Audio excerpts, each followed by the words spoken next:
अस्सलामु अलैकुम वरहमतुल्लाहि वबरकातुहू।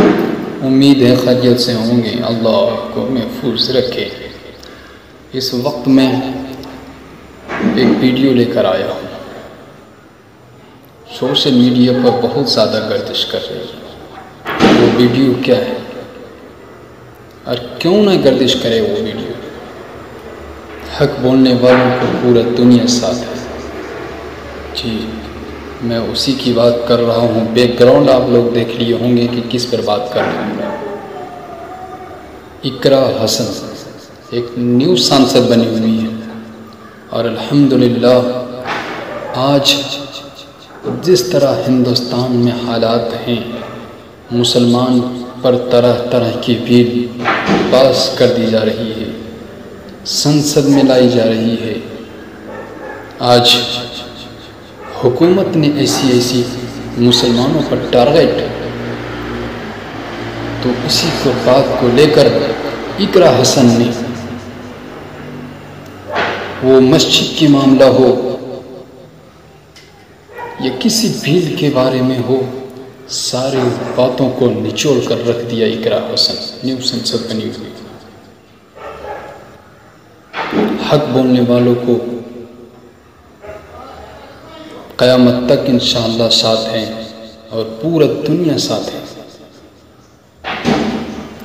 कोई आज एक मौलाना है और अपने बयान में कहते हैं कि अगर 2025 में अगर नीतीश कुमार को निकालते हैं तो वफादारों में नंबर 1 में बिहार के मुसलमानों के नाम लिखी जाएगी। यानी इसकी बात कहने की समझ रहे हैं।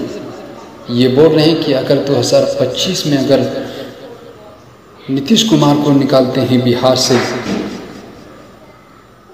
तो फिर मुसलमानों का नाम वफादारों में नंबर 1 पर लिखी जाएगी। नऊज़ बिल्लाह।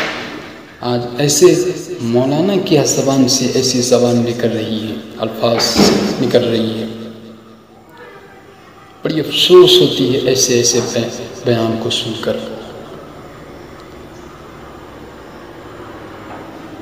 आज मैं मुबारकबाद देता हूँ इकरा हसन को कि सारी बातों को, संविधान को अपने दिलों और दिमाग में रख कर ये बात किया और पूरी बात को निचोड़ कर बात किया। आज मैं उस वीडियो को सुनाने वाला हूँ। जी, वो वीडियो को ज़रूर देखें, आखिर तक देखें और देखने के बाद कमेंट में ज़रूर लिखें कि ये सही बोला कि गलत है।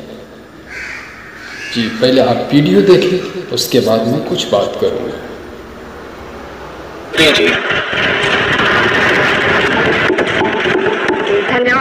धन्यवाद सभापति महोदय, आपने मुझे इस विशेष चर्चा पर बोलने का मौका दिया। भारत के संविधान के 75वें वर्ष की चर्चा के मौके पर मैं सबसे पहले संविधान बनाने वालों की दूरदृष्टि को सलाम करती हूँ। एक युवा सांसद के तौर पर मैं अपनी उम्मीदों को संविधान के साथ जोड़कर खास तौर पर ये बताना चाहती हूँ कि आज हमारे देश में पिछड़े, दलित, अल्पसंख्यक समुदाय को किस तरह अपने संवैधानिक अधिकारों और आजादियों की हिफाजत के लिए हर रोज मुश्किलों का सामना करना पड़ रहा है। Doctor B.R. अम्बेडकर के कथन से अपनी बात रखना चाहती हूँ। उन्होंने कहा था, मुझे अपने भारतवर्ष पर फक्र है कि जिसके पास ऐसा संविधान है जो लोकतंत्र, समाजवाद और सेक्युलरिज्म को संजोता है। लेकिन आज ऐसा लगता है जैसे संविधान की किताब तो है पर इसे चलाने वालों का ईमान गुम हो गया है। आज हिंदुस्तान में हर वर्ग को किसी न किसी चुनौती का सामना करना पड़ रहा है, मगर अल्पसंख्यक खासतौर पर मुसलमानों पर जो कहर टूटा है वो किसी से छुपा नहीं है। ये लोग सिर्फ अपने मजहबी पहचान की वजह से निशाने पर हैं। संविधान का अनुच्छेद 15 कहता है कि किसी भी नागरिक के साथ धर्म, जाति या किसी और वजह से भेदभाव नहीं होना चाहिए, लेकिन हकीकत इसके उलट है। हालात इस कदर बिगड़ चुके हैं कि hate speech, mob lynching, bulldozer द्वारा घरों को गिराने की घटनाएं आम हो गई है। खास तौर पर उत्तर प्रदेश में, जहां ऐसा लगता है जैसे कानून के नाम पर जंगल राज चल रहा हो।